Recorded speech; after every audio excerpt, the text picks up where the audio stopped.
Hello Pisces, thanks for joining me, and how beautiful. The sun is absolutely streaming through the window at the moment, so maybe that's a good omen. In fact, I think I'm going to say it is actually. I mean, to just immediately start a reading, just to start shuffling and switch the camera on, and the sun comes blazing in like that, it's got to be a good omen, hasn't it? Makes my beard look white, though maybe it's a bit too energetic, who knows? Right, so 3-card tarot, excuse me, in this video, for the sign of Pisces for the last week of May 2019.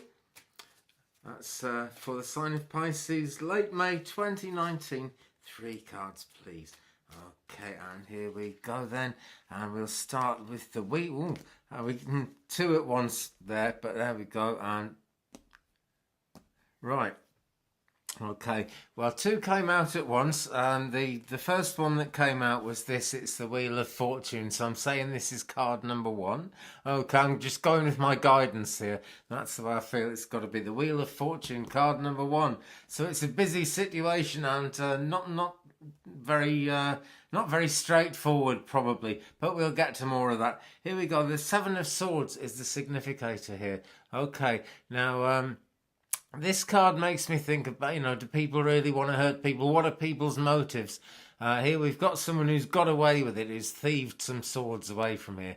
But he's not been very stealthy. Anybody could see him. He's kind of gone uphill from this scene. He's not really kind of thought it through if he's really seriously trying to do something criminal.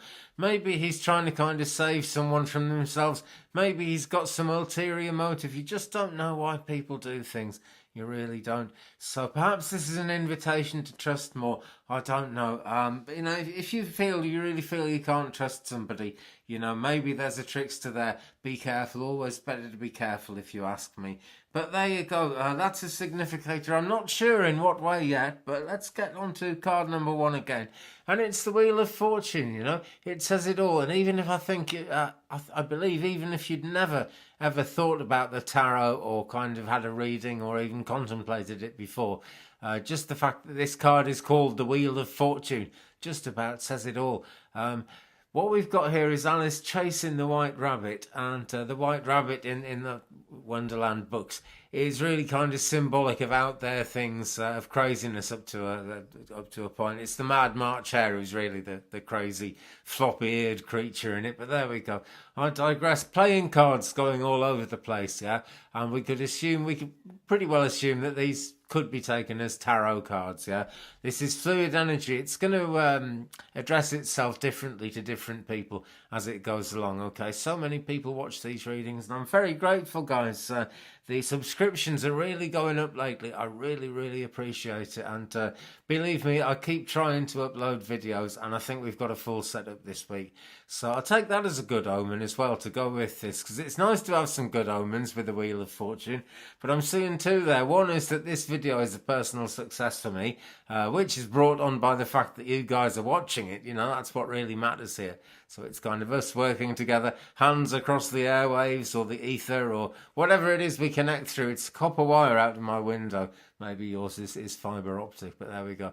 Sun blazing in. It's looking really, really positive as well. So there's 2 positives. Now, if things aren't about to work out this time, and that risk is always implied when the Wheel of Fortune comes up, if things aren't really going to work out this time, it's a cycle. We can go around again. This is actually laid out very like a clock, this Wheel of Fortune, and your clock will come round again. Okay, Pisces, it really will if it doesn't come around this time, because I feel you have projects going on, things that you need to really be doing, and it really does apply differently to everybody. That might not be you, but I feel for many of you, you've got projects that you're busy with, or maybe just want to get busy with. Okay, so there's no definite positive answer there with the Wheel of Fortune, but it's a definite maybe, and there's a lot of positives about. There's shadows everywhere in this room. How strange. Every video's a little bit different because the sun is moving across the sky. This is my window here. That's what's doing that at the moment. I can't really get away from it. Right, let's try coming forward a bit. Yep, that's even stranger. Right, next card. Lots of waffle in this video. I'm sorry, guys. There's just so much going on tonight. Two of Swords, okay, so we need to be going for logic, cool logic, and this is the next step on from the Wheel of Fortune. So this is maybe how to catch it the next time, or maybe how to deal with success that comes this time, or whatever it brings. But we've got the grinning Cheshire Cat image up here in the moon, and the grinning Cheshire Cat is the Hierophant in this deck, the Wonderland Tarot in Wonderland deck by Barbara Moore and Eugene Smith's illustrations, and that shows that that's the psychic kind of the spiritual consultation that she could be making, but it's behind her. Yeah, she's got the crossed swords representing two real important things to think about and a decision between the two things. She's got them in front of her and she's got a blindfold on. So she's not really looking for anything that she really has ever known about the spiritual side of things. This is cool logic, and this is the way things need to be thought through, guys.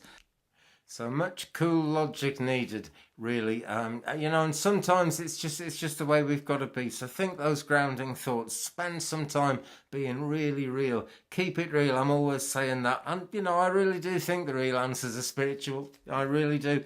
But you've got to keep things right in this world, so that this world doesn't become a pest. This world doesn't become a worry. You've got to keep everything sorted out if you possibly can. It's the wise thing to do. It really is. Okay, right, so anyway, the next of the cards in this spread is the Eight of Swords, and it's come up reversed here. Don't know how well that's showing in the camera there, but that is the Eight of Swords, and it's reversed. Now, Alice is bound up here, and she has two choices. When the card's the right way up anyway, she has two choices. She can either wait for someone to come along and rescue her, or she can try and wriggle out of it herself somehow. But there's nothing saying who put her in this position. Quite possibly she got into it of her own free will, and it's grown into something that she wasn't happy with. But we've actually got this reversed here, and so I'm going to read into that, and I'm going to the message that's coming to me is that as we go through this Wheel of Fortune thing, this Two of Swords balancing act mixed with being logical and being reasonable, we are actually bringing our whole lives along, and that does include our spiritual lives. So we are actually only going to be bound to the things that we want to be bound to, and fears that we have from the past are going to pass when we've been on the Wheel of Fortune. And when we get to that Two of Swords decision, what we're going to have to do is actually move forward from there and just forget the past, because those practical decisions there, and I feel there's going to be more than one Pisces, different strokes for different folks, but I feel there's going to be more than one. We're actually not going to be bound into this situation that we want to get out of. Things are going to be okay, There's loads of purple in that card. There's loads of healing presence in it. And it's upside down. So it's a very positive reading of a card that can bring a certain amount of negativity with it, let's face it. Okay, so I'm now going to ask for another card, please, for more significance for the Wheel of Fortune in this spread for Pisces for late May 2019. And we've got the Five of Wands here. Okay, so there's a battle going on, but is there any point in it? And why are there flamingos in the battle? That is a question worth asking, I really wonder. But the flamingos are represented in the clouds, and I guess they're kind of spiritual. They're almost like the sphinxes that appear in some decks. They're showing a spiritual side to this, and there's great futility in this card, No one seems to be getting desperately badly hurt, but they're all having a bad time struggling with it. They really are. But pink clouds, think upper heart chakra, think higher heart. And that is where to look, because we do talk about practicality in the Two of Swords. But a big part of being practical is actually to feed the heart. People can get so desperate in the heart that they end up in relationships that aren't good for them. So have some balance there. I guess the thing to say, if this is a love decision, guys, is don't be greedy. But the Wheel of Fortune there, it's going to go better if things are in tune with your heart. That's what this is telling me here. Okay, and so that's about getting in tune, cutting off. I feel an internal battle there, actually, that needs to be cut off. And meditation is good for that, if you can relax and go quiet.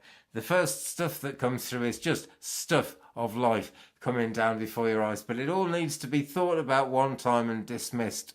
and then let go, and then you can meditate, and then the peace comes. Okay, so we would like, please, I say to my guide, another card for significance for the Two of Swords in this spread for Pisces for late May 2019. For Pisces, more significance, please, for the Two of Swords. And there we have the Six of Pentacles. So, a lot of potential there again, but a certain amount of confusion, and not everything is straightforward in this card because the clouds are slanted. So, that's a real tricky one, isn't it? Because it's to give clarity towards the Two of Swords here, and this is where we need to be really practical. So, guys, that isn't going to be easy. But there is a banquet here, an absolute banquet.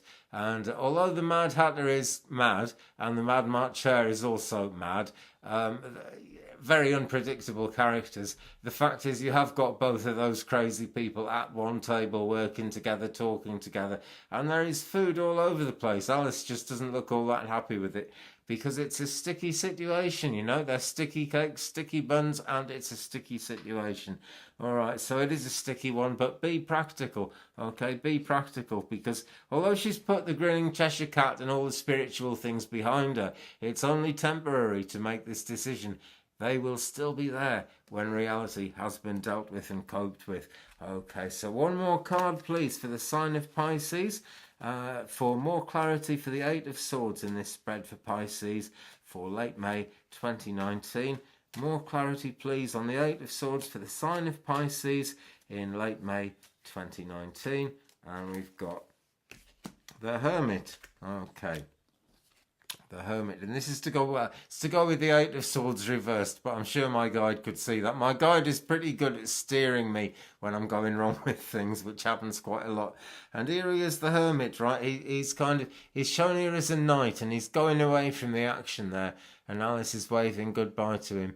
And, you know, she's waving goodbye to her spirituality there. That's kind of the sad thing. But the deeper meaning of this card is that she is coming into womanhood and will rediscover that spirituality in a beautiful new light. And that is symbolised by the knight riding off into the dark, because he is just being the hermit and he will come out of things again and get cracking. So this is the dark side of this card, okay? If it was the right way up, I'd see a certain amount more problematic troubles and things in it than I'm seeing here.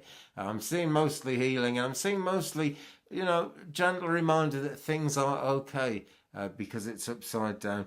And this hermit thing is the key to it, guys. Just don't rush into it. Be willing to take your time, because you are actually coming into new things. I almost feel a shift actually coming on for Pisces, for many of the signs at this time, actually, because as we approach 2020, it really is going to be a time of big shifts.